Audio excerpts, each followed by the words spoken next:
Banning Edison's light bulb isn't going to do anything to save the planet. It's going to make any difference to the planet. It's not going to make what it does is enables the pansy left to demonstrate its moral vanity. But it imposes real costs on you. All these joke laws, the joke regulations, the pansy left solving these fictitious problems imposes huge real-world costs. As you know, if you go to any website that's official Department of the Environment website that tells you how to deal with the new Curly Fry light bulb, the CFL, the Curly Fry light bulb that has replaced Edison's great iconic invention. This is from the Maine Department, State of Maine, the Department of Environmental Protection, Bureau of Remediation and Waste Management. What if I accidentally break a fluorescent lamp in my house? The lamp contains a small amount of mercury, but you can clean this up yourself if you do the following. Do not use a vacuum cleaner to clean up the breakage. This will spread the mercury vapor and dust throughout the area and could potentially contaminate the vacuum cleaner. Oh, what? Okay, right, so I can't just pick the broken light bulb up and stick it in the trash, and I can't use my vacuum cleaner either. Keep people and pets away from the breakage area until the cleanup is complete. Great, got it. My dog starts snuffling around it. The dog gonna die. Ventilate the area by opening windows and leave the area for 15 minutes before returning to begin the cleanup. Mercury vapor levels will be lower by then. Okay, so ventilate the area, open the windows, leave it for 15 minutes, get your pets out so they don't go snuffling around in all the mercury from the light. Okay, got it. So I take me, the grandma, the pets, we get us all out the house, open the windows for 15 minutes. For maximum protection, and if you have them, wear rubber gloves to protect your hands from the sharp glass. Got it. So after 15 minutes, with grandma and the pets outside, I got to go inside and find the rubber gloves, and that's fine to throw away the light bulb. Carefully remove the larger pieces and place them in a secure closed container, preferably a glass container with a metal screw-top lid and seal like a canning jar. Ah, right. Okay, so I need rubber gloves and a canning jar when I re-enter the premises. Next, begin collecting the smaller pieces and dust. You can use 2 stiff pieces of paper, such as index cards or playing cards, to scoop up pieces. Okay, so I need rubber gloves, a canning jar, and a set of playing cards when I re-enter the contaminated premises. Pat the area with the sticky side of duct tape, packing tape, or masking tape to pick up fine particles.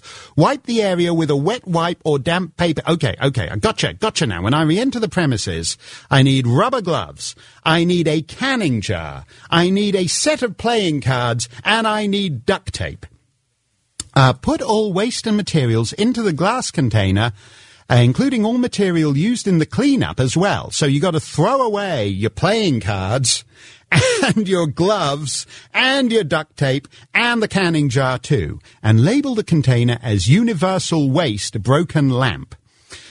Remove the container with the breakage and cleanup materials. Continue ventilating the room for several hours. Wash your hands and face.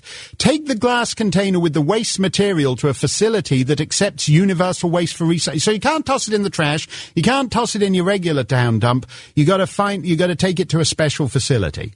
When a break happens on carpet, homeowners may consider removing throw rugs or the area of the carpet where the breakage occurred as a precaution, particularly if the rug is in an area frequented by infants, small children, or pregnant women. Okay, so now aside from getting the gloves and the canning jar and the set of playing cards, you've now got to have a pair of scissors to cut up and remove the contaminated carpet from your floor. See how simple it is? Just 14 easy steps. If you, with Edison's light bulb, if you break it, it's one easy step. You toss it in the trash. But according to the Maine Department of Environmental Protection, just 14 easy steps. All you need to keep handy are duct tape, playing cards, a canning jar, a sticky label to put on it. Who doesn't have those within easy reach of every electrical outlet?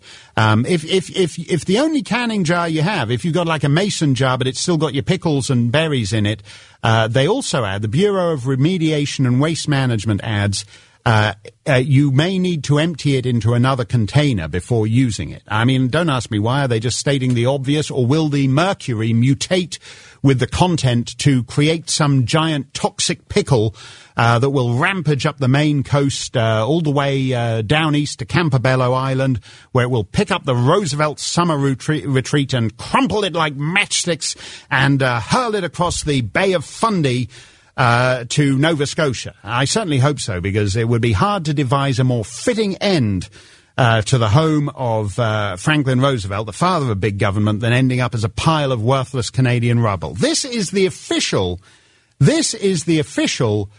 Department of Maine advice on what to do if you break a light bulb in America in the 21st century.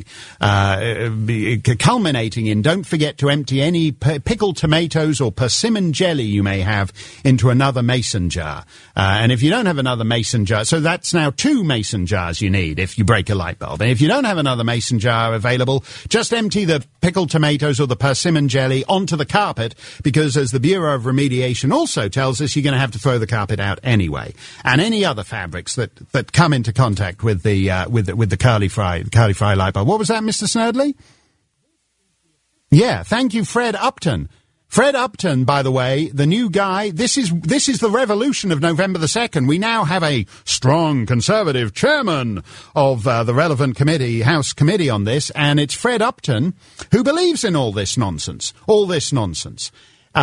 Throw away your carpet. You break a light bulb, throw away the carpet, throw away your canning jar, keep a bunch of playing cards. You can't, by the way, stick any contaminated clothes in the washer because, says the Environmental Protection Agency, mercury fragments in the clothing will contaminate the machine and pollute the sewage system. Right? Got that? So even if you do everything right, the little old lady next door who's 87 and perhaps isn't up to speed on the curly fry light bulb, maybe she'll just break a light bulb and she'll put the thing in the washer and it'll contaminate the sewage system. So only one thing can be said with certain, that the ensuing kidney and brain damage caused by this is going to make one hell of a class action lawsuit circa 2030. This is big government at work. It solved a problem that there's nothing wrong with Edison's light bulb. It's the great iconic American invention, the great embodiment of American dynamism of the 19th century. And what did we do in the 21st century? We banned it. And as a result, every time you break a light bulb now, you need to have a mason jar, you need to have a set of playing cards, you need to have rubber gloves, you need to have throw mats, you need to empty out your persimmon jelly onto the contaminated carpet, and you're going to be at risk from a polluted sewage system.